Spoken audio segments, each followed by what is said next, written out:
ஒப்புவிக்கிறேன் என்று மகா சத்தமாய் கூப்பிட்டு சொன்னார்.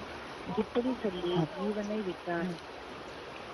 பிதாவே, உன்னுடைய கைகளில் என் ஆவியை ஒப்புவிக்கிறேன் என்று சொன்னார். என் ஆவியை கடைசியாக ஆண்டவரிடத்துல ஒப்பு கொடுத்தலை பற்றி விதைக்கிறார். ஒப்புவிக்க வேண்டும். நம்ம அடிக்கடி நான் அதுக்கு அதிகால ஜெபத்துல சொல்றது உண்டு. நம்ம எல்லாரும் ஒப்பு கொடுத்துடணும். நமக்கு தந்த எல்லா குடும்பம், பிள்ளைகள், வாகனங்கள்ல இருந்து எல்லாவற்றையும், நமக்கு வீடு வாசல்கள், இடம், நிலம், புலங்கள், வியாபாரம் அல்லது வேலை வாய்ப்புகள், ஏதாவது வேலை அலுவலகங்கள் இருந்ததுன்னா ஒப்பு கொடுத்துடணும். காலையில நம்ம அதிகாலையில நம்ம ஒப்பு கொடுத்துடணும்.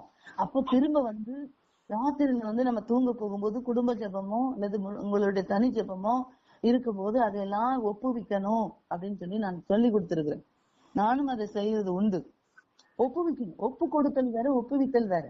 அப்போ ஒப்பு கொடுத்துட்டு பின்பு சாயந்தரம் நம்ம நைட்டு தூங்க போறதுக்கு முன்னாடி எல்லாத்தையும் ஆண்டவர்கிட்ட சொல்லணும் அப்படின்னு சொல்லி இருக்கிறேன். நான் எழுதி வச்சிருப்பேன். கர்த்தருக்கு மகிமை உண்டாகுது. நாம ஒரு நண்பர்கள் இருப்பார்களான அவர்கிட்ட நம்ம காலையில இருந்து சாயந்தரம் வரைக்கும் ஏதாவது நமக்கு அதிகமான நெருக்கமான நண்பர்கள் இருப்பார்கள் என்றால் அவர்கிட்ட நம்ம எல்லாத்தையும் சொல்லுவோம். வீட்டுல குடும்பத்துல சொல்றதை விட சிநேகிதர்கள்ட்ட சொல்லுவோம். சிநேகிதர்களை கூப்பிட்டு இந்த மாதிரி இன்னைக்கு அங்க போனேன், என்ன எங்க போனேன் வந்த அப்படின்னு விசாரிக்கும் போது இங்க போன பாத்துக்கோங்க, இன்னைக்கு இதெல்லாம் பண்ணேன், இங்க வந்தேன், அதை வாங்கினேன், இதை எடுத்தேன், அதை பண்ணேன், எல்லாம் ஒண்ணு விடாம சொல்லிடுவோம். இது ஒப்புவித்தல். அப்போ ஒப்புவிக்கணும். அது போல ஆண்டவர்கிட்ட ஒப்புவிக்கணும். தாவீது அப்படி ஒப்புவிக்கணும். இவர் பிதாவிடத்துல சொல்றாரு, என் ஆவியை உன்னுடைய ஒப்புவிக்கிறேன் என்று கடைசியா சொல்லி முடிக்கிறார். 7வதாக விதைக்கப்பட்ட விதை ஒப்புவிக்க வேண்டும். ஆவியை ஒப்பு கொடுக்கணும். ஆவி, ஆத்துமா, சரீரங்களை ஒப்பு கொடுக்கணும்னு நான் சொல்லி கொடுப்பேன். கர்த்தருக்கு ஸ்தோத்திரம். நம்ம எல்லாரும் அதிகால ஜெபத்துல இருந்தவங்களுக்கு தெரியும். நம்ம டெய்லி அதை செய்யணும். நான் தினம் அதை சொல்றது இல்ல.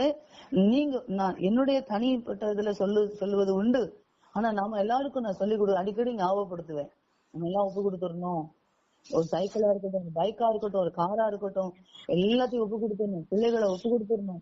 ஆவி, ஆத்துமா, சரீரத்தை ஒப்பு கொடுத்துக்கிறோம். ஒப்புவிக்கும் போது அவர் அதை பாதுகாப்பார் அப்படின்னு அப்படி சொல்றாரு. ஒப்புவிக்கிறார். இதாவே என் ஆவியை ஒப்புவிக்கிறேன் என்று சொல்றார். கர்த்தருக்கு மகிமை உண்டாகும். நல்லது. யோவான் 17வது அதிகாரம் நேசிக்கணும். யோவான் 17:4.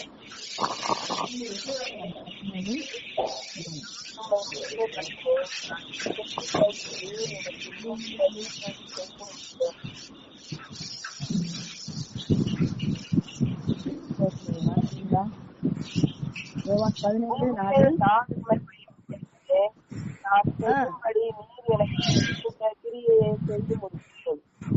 இப்ப சொல்றாரு பாருங்க, பூமியிலே நான் உம்மை மகிமைப்படுத்தினேன்.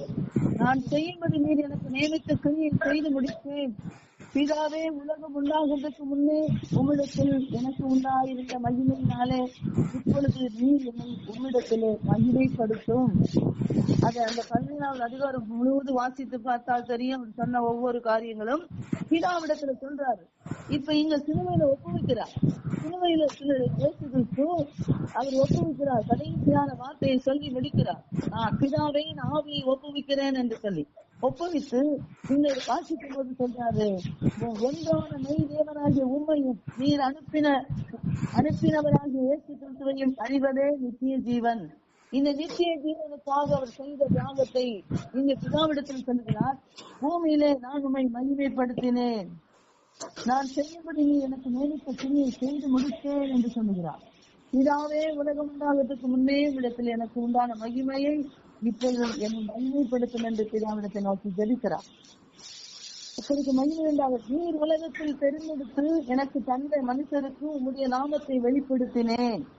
அவர்கள் உம்முடையவர்களா இருந்தார்கள். அவர்களை எனக்கு தந்தி அவர்கள் உம்முடைய வசனத்தை கை கொண்டிருக்கிறார்கள். கர்த்தருக்கு மகிமை உண்டாகும். நீர் எனக்கு தந்தவைகள் எல்லாம் உம்மாலே உண்டாயின என்று இப்பொழுது அறிந்திருக்கிறேன். நீங்க சொன்னார், நீர் எனக்கு கொடுத்த வார்த்தைகளை நான் அவர்களுக்கு கொடுத்தேன் என்று சொல்லுகிறார். நீர் எனக்கு கொடுத்த வார்த்தைகளை நான் அவர்களுக்கு கொடுத்தேன். இயேசுவுக்கு சொல்லி முடிக்கிறார் பாருங்க.